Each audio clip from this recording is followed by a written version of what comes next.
Salut les enfants perdus et bienvenue sur Archeo Toys, la chaîne qui creuse dans les coffres à jouets. Aujourd'hui, je vous propose de revenir sur un sujet que j'ai déjà abordé il y a une demi-douzaine d'années. Une gamme de jouets mythiques, pour ne pas dire mythologiques. Il s'agit évidemment de Senseiya ou les Chevaliers du Zodiaque, dans la langue de Bernard Minet. En 2016, oulala, je n'étais qu'un jeune chevalier de bronze, et je vous avais conté par le menu la petite histoire derrière les légendaires Saint Claus, et leur boîte jaune si caractéristique. Je m'étais alors arrêté à l'arc du sanctuaire, clôturant la première partie de l'œuvre créée par Masami Kurumada. Oui, celle où Seiya grimpe de marche en marche, de maison en maison pour sauver Saori, réincarnation de la déesse Athéna. Et l'horrible film live-action sorti ces derniers jours est la preuve que même percé d'une flèche, le cœur des fans continue de battre pour une licence antique, même si la plupart de ses dérivés sont en toc. Mais pourquoi un tel acharnement ? Si vous avez eu la chance de grandir dans les années 80, vous n'avez pas oublié la Zodiac Mania qui avait atteint l'Hexagone à Noël 88.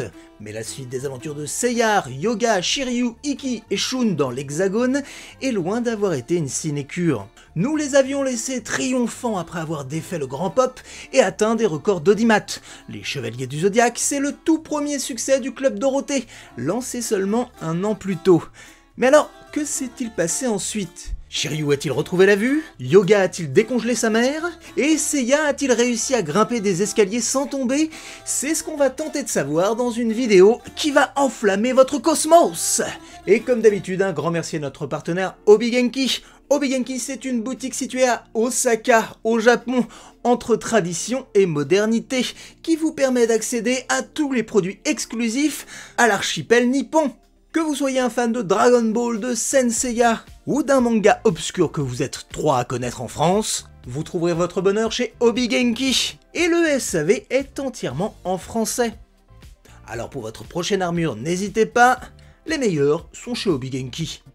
Mais trêve de réclame, revenons à nos constellations. Le parachutage de Dorothée d'Antenne 2 à TF1 à la faveur de la privatisation du joyau du service public avait engendré un fort ressentiment de la part de l'intelligentsia politico-médiatique. D'ailleurs, Dorothée avait été contrainte d'affronter sa première saison avec un catalogue de séries relativement restreint et constitué de pas mal de rediffusions. La 5, qui incarne pleinement le libéralisme à la mode, profitait elle du catalogue des séries japonaises apportées par Berlusconi. C'est dans ce contexte que les producteurs du Club Dorothée vont mettre la main sur une des séries à succès à ce moment-là au Japon. Senseiya. Nous sommes en avril 88 et pendant que les petits Français découvrent le premier épisode des Chevaliers du Zodiaque, de l'autre côté du monde, au Japon, la chaîne TV Asahi diffuse le dernier épisode de l'arc du sanctuaire. Il semble que la branche française de Bandai ait joué un rôle très tôt dans l'arrivée de la licence en France. D'après des témoignages, c'est dans leurs locaux qu'aurait été trouvé le nom du dessin animé, les Chevaliers du Zodiaque. Seiya et ses amis parviennent à sauver Athéna du plan maléfique mis en place par le grand pop, qui se révélera être en réalité Saga, Chevalier des Gémeaux. Oups, j'ai spoilé. Les fans profitent de moyens métrages animés, mais frémissent à l'idée d'une suite. L'attente est d'autant plus grande que le manga éponyme n'a qu'une poignée de semaines de scénario d'avance. Kurumada et ses assistants les ont d'ailleurs contraints à quelques digressions, comme les Chevaliers d'Acier, conçus pour rallonger la sauce et vendre des jouets au passage. En coulisses, les équipes de la Toei ont d'ores et déjà préparé de quoi combler la suite. Dès la semaine suivante, commence l'arc d'Asgard, très librement inspiré d'une histoire courte écrite par Kurumada. Une histoire pourtant déjà adaptée le mois précédent au cinéma dans le film La Guerre des Dieux. Le manga papier, quant à lui, a déjà bifurqué dans un combat contre Poséidon et ses Marinas. Mais avec ce filler, les responsables de la Toei sont certains de gagner plusieurs mois. Ça tombe bien, car si Bandai a déjà réussi à écouler des millions de jouets à la gloire des Chevaliers d'Athéna, de nouvelles armures pour les héros permettraient de multiplier les ventes.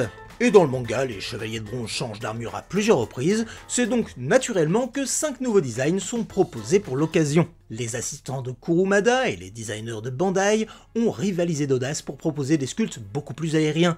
Fini les casques, tout le monde aura le droit à un serre-tête. Pour célébrer ça, des figurines exclusives sont à nouveau proposées.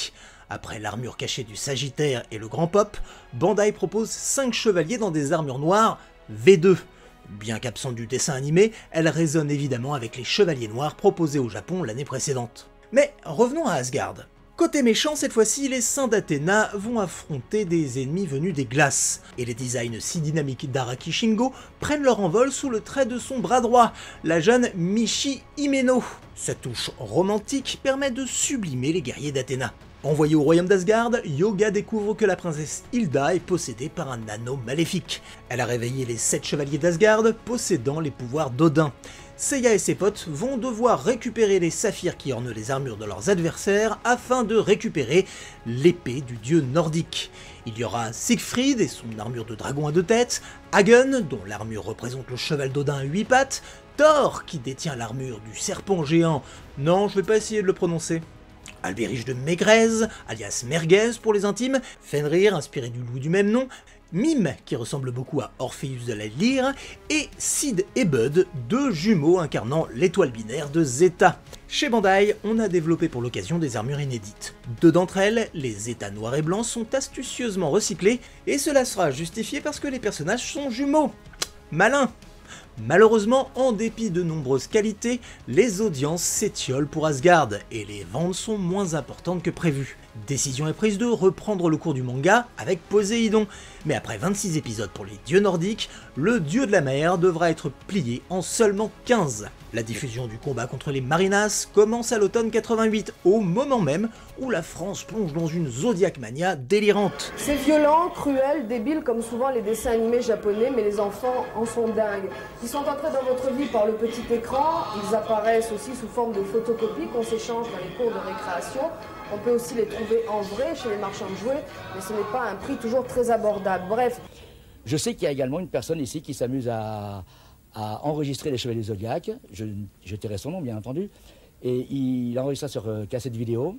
Ensuite, il repasse la cassette vidéo, il fait un arrêt sur l'image, et il photographie la cassette, et il vend les photocopies. Bandai, toujours coproducteur de l'anime, propose à nouveau une gamme complète de figurines, mais cette fois-ci, on ne touchera pas aux 5 chevaliers de bronze. À la place, 2 vagues de chevaliers des mers viennent percuter les magasins de jouets japonais. Pour la première fois, l'armure d'un dieu est proposée à la vente, avec rien de moins que Poséidon lui-même. Bon, c'est vrai que son totem ressemble un peu à une décoration d'aquarium, mais ce serait un aquarium classe! Et il n'est pas venu seul, les généraux des mers profitent de designs vraiment réussis, et relativement proches de ceux dessinés par Kurumada. Là aussi, une opération commerciale propose une figurine exclusive, ce sera l'armure d'Odin, revêtue par Seiya un bref instant à la fin d'Asgard. En France, le générique chanté par Bernard Minet se vend à des centaines de milliers d'exemplaires, et les cours de latin et de grec sont pris d'assaut par des hordes d'apprentis mythologues. La pénurie de Noël 88 a laissé des traces, alors quand on annonce de nouveaux chevaliers du Zodiac, les magasins de jouets font des stocks. Trop de stocks.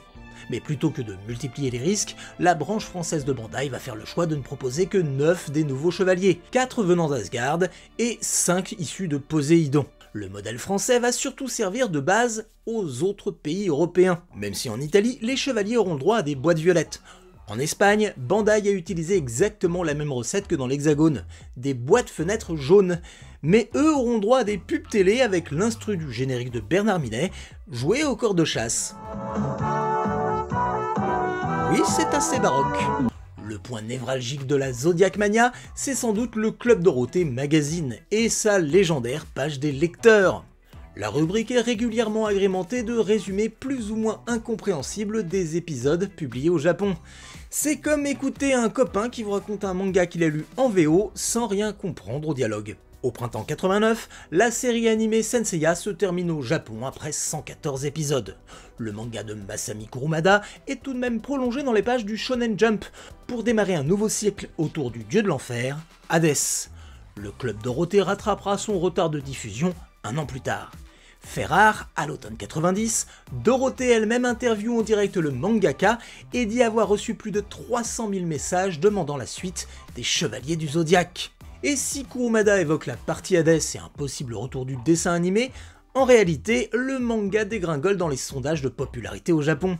Bandai a déjà jeté l'éponge, laissant la place à de nouveaux partenaires, comme le groupe de J-pop Smack, qui propose en 91 une comédie musicale inspirée de Poséidon.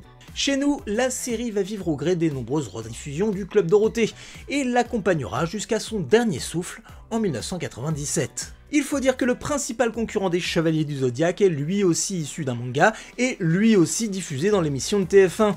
Il s'agit évidemment de Dragon Ball. Côté jouets, Bandai se dirige au milieu des années 90 vers la distribution de produits américains, notamment les Tortues Ninja, et c'est donc vers les magasins d'import que les Mordus d'Athéna vont devoir se tourner.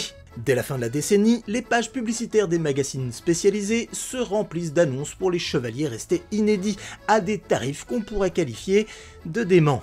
Le Zeta blanc, le Grand Pop et autres raretés feront la fortune de quelques-uns. C'est aussi à ce moment-là que vont émerger des contrefaçons venues de Taïwan et de Hong Kong.